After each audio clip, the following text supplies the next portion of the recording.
Hi, I'm Sanjay. I welcome you to my YouTube channel Learn with Sanjay. In the last video, we learnt about adverb clause and its type. We could cover only 4 parts. They were adverb clause of time, adverb clause of condition, adverb clause of contrast, and adverb clause of reason. In this video, we are going to learn about the remaining part of adverb clauses. That is adverb clause of purpose, adverb clause of result, adverb clause of place, adverb clause of manner and adverb clause of comparison. तो let's start adverb clause of purpose. हम अभी adverb clause of purpose और adverb clause of result यह दोनों भी देखते हैं. ठीक है, तो अभी यहाँ पर सबसे पहले adverb clause of purpose के subordinators कौन है? So that और in order that. यह दो इसके क्या है? सबऑर्डिनेटर्स है. Then adverb clause of result के भी सबऑर्डिनेटर्स कौन है? So that, such that. लगभग सेम है लेकिन थोड़ा डिफरेंस है. वो कैसे ध्यान में रखना हो यह भी मैं इस वीडियो में आपको बताऊंगा. I unlock the door so that you can enter. यह सो दैट जो है इसमें डिस्टेंस नहीं है, यह पास में लग के आता है. सिर्फ दैट नहीं आया, इसके साथ सो आया. ये सो दैट पास में लग के, जिसके बीच में कोई वर्ड नहीं होगा. ऐसा अगर आता है तो ये पर्पज होता है. ठीक है, work hard so that you can achieve success. यानी यह क्रिया करने के पीछे आपका पर्पज क्या है? तो यह पर्पज है. मीन्स आप एंटर हो सकते हो, इसलिए मैं दरवाजा अनलॉक करता हूं. यह पर्पस के लिए यह क्रिया हो रही है, इसलिए यहां पर एडवर्ब क्लॉज ऑफ पर्पस यह सो दैट से पहचाना जाता है. Then adverb clause of result, इसके सबऑर्डिनेटर्स सो दैट और सच दैट. यह सो दैट पास में नहीं है, इसके बीच में गैप है, जो मैंने आपको रिमूव टू यह ग्रामर पार्ट में पढ़ाया था, जिसका लिंक मैं यहां पर आपको दे रहा हूं. तो आप रिमूव टू भी देख सकते हो, जिसमें यह सो दैट कैसे यूज करना हमने बहुत डिटेल में बताया है. यहां पर हम he work so hard that he could pass. यह दैट और सो इसके बीच में वर्ड है, यहां पर नहीं है. यह पर्पज है और यहां पर रिजल्ट है, एडवर्ब क्लॉज ऑफ रिजल्ट. तो इसको ऐसा सोचना कि आप पढ़ाई करते हो तो एग्जाम का पर्पज होता है. You study hard so that you get good marks. यहां पर एग्जाम और एग्जाम के बाद रिजल्ट, उसके बीच में गैप होता है. जैसे पढ़ाई और एग्जाम, इसमें गैप नहीं होता, वो हो गया पर्पज. क्यों पढ़ाई क्यों कर रहे हो? क्योंकि एग्जाम है, यह पर्पज है. यहां पर रिजल्ट, एग्जाम क्यों दे रहे हो? क्योंकि रिजल्ट आएगा. तो एग्जाम के बाद रिजल्ट आने के बीच में जो गैप होता है वह गैप यह रिजल्ट में है. इसको एडवर्ब क्लॉज ऑफ रिजल्ट, इस तरीके से इसको ध्यान में रखना, इसमें कंफ्यूज नहीं होना. इसके वाक्य देखते हैं. He work so hard that he could pass. That से लेके यह सबऑर्डिनेट क्लॉज हुआ, जिसका नाम है एडवर्ब क्लॉज ऑफ रिजल्ट. और ही वर्क सो हार्ड यह मेन क्लॉज हुआ. उसके बाद Amitabh Bachchan is such a good person, यह हो गया मेन क्लॉज, जिसको मीनिंग कंप्लीट है. ठीक है, और यह हो गया सबऑर्डिनेट क्लॉज और इसका नाम है एडवर्ब क्लॉज ऑफ रिजल्ट.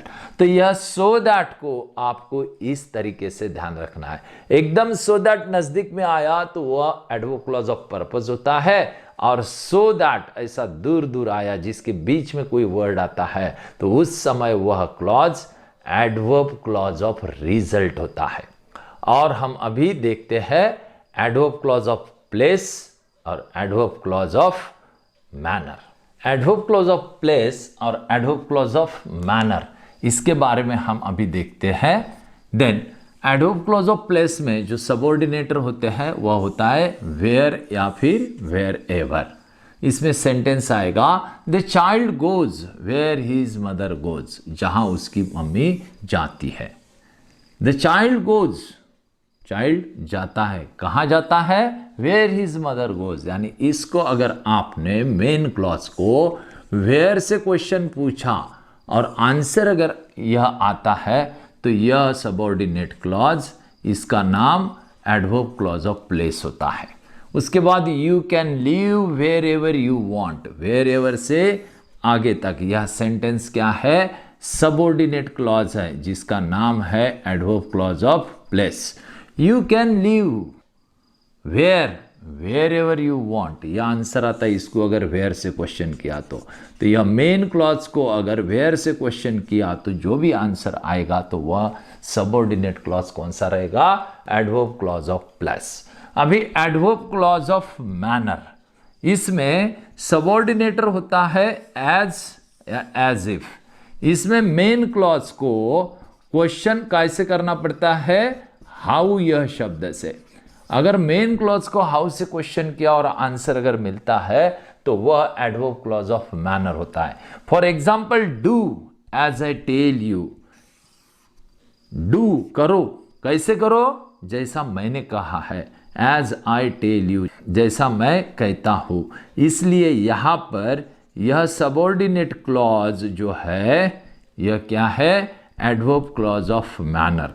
और डू यह क्या है, मेन क्लॉज, इसको पूरा मीनिंग है इसलिए, ठीक है। उसके बाद second sentence, it all turned out as I had planned,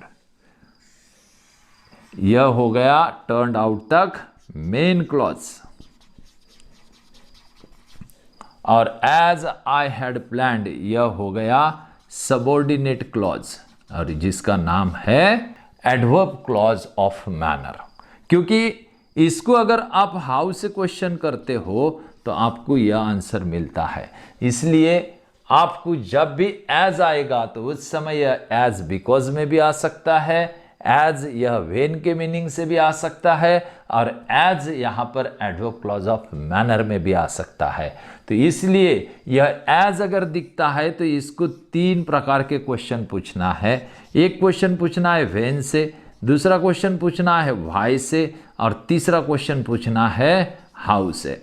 when से अगर आंसर आया तो adverb clause of time, why से अगर आंसर आया तो एडवर्ब क्लॉज ऑफ रीजन और हाउ से अगर आंसर आया तो adverb clause of manner.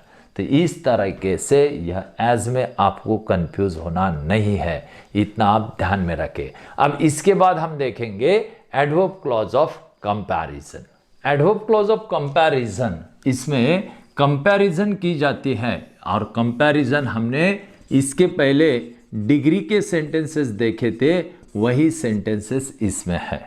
Degree के सेंटेंसेस अगर आपको देखना है, डिग्री का अगर आपको बहुत ही इजी तरीके से पढ़ाई करना है तो वह इस लिंक पर जाकर कीजिए। आपको इतना इजी करके डिग्री किसी ने अभी तक पढ़ाया नहीं होगा, इतना इजी है।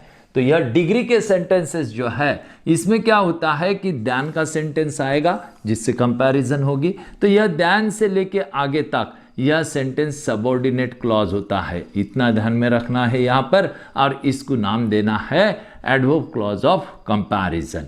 शी इज ओल्डर यह हो गया मेन क्लॉज और दैन से लेके वह सेंटेंस जो है वो क्या हो गया, सबऑर्डिनेट क्लॉज और इसका नाम है adverb clause of comparison. Next, he is as smart as you are, यह एज की फ्रेम है, पॉजिटिव डिग्री है, शायद याद आ रहा होगा तो देखो, यह एज से लेके आगे तक सेकंड वाला एज, फर्स्ट वाला नहीं, सेकंड वाले एज से यह सबऑर्डिनेट क्लॉज होता है और इसका नाम होता है एडवर्ब क्लॉज ऑफ कंपैरिजन। और ही इज एज स्मार्ट यह हो गया मेन क्लॉज। तो इस तरह से यह एडवर्ब क्लॉज ऑफ कंपैरिजन था। एडवर्ब क्लॉज के इस पार्ट 1 और पार्ट 2 में हमने बहुत ही इजी तरीके से शॉर्ट मेथड से आपको क्लॉजेस कैसे पहचानना चाहिए इसके बारे में बता दिया है। मैं आशा करता हूं कि आपको यह वीडियो पसंद आया होगा। आप हमारे वीडियो को लाइक करना और शेयर करना ना भूलें, आपके प्रीशियस कमेंट्स भी लिखें और आपने अगर हमारे चैनल को सब्सक्राइब नहीं किया हो तो उसे सब्सक्राइब जरूर करें। Thank you.